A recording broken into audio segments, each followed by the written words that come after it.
The massive streets of this megacity, which was constructed to accommodate millions of people, are still mostly deserted. Thus, what is happening here? Why are nations building brand new cities? Today, we aim to thoroughly investigate the situation in these peculiar cities and determine whether these planned cities are prospering or floundering.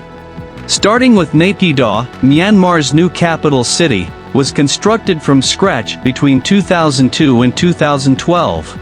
Despite having everything a city requires, it has gained a reputation as an eerie ghost capital since its purpose remains quite mysterious, and far fewer people live there than expected.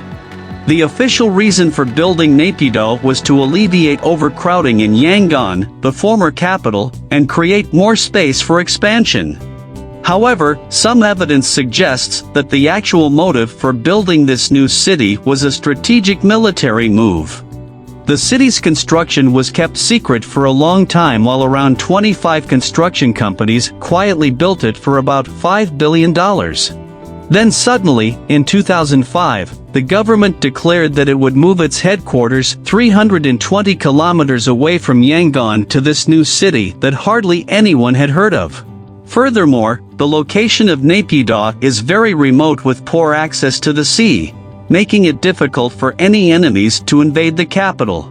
Also, the road system is strangely laid out, making it inconvenient to travel from one part of the city to another. Additionally, there is a 20-lane highway large enough to serve as a runway for aircraft. This strategic move may not only be for defensive purposes. In the past, the government had difficulty controlling the surrounding regions of Naypyidaw, so the location of this new capital is intended to enhance the government's control over these central areas. Overall, Naypyidaw appears to be the world's most peculiar capital city, with a population that is growing at about 6% annually but is still only around 750,000 people. This figure falls well below the 9 million people that the government had initially planned for Naypyidaw. Strangely, Myanmar was not the only country to relocate its capital city in 2002. The Sejong Administrative City project was proposed in 2002, to address the imbalanced economic growth in South Korea and the congested capital city of Seoul. The project has remained a controversial political issue since then. Seoul's overcrowding and dominance over the country's economy are more extreme than in other capital cities. Thus, construction of Sejong began in 2007, and in 2012, government agencies started relocating from Seoul to the new capital, which is only 125 kilometers away.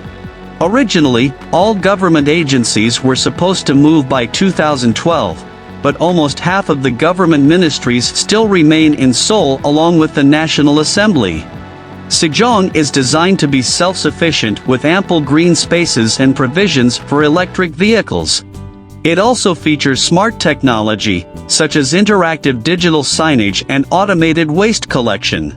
However, many people still prefer to commute 4 hours to work in Seoul, rather than move to Sejong, mainly due to insufficient transportation links and services.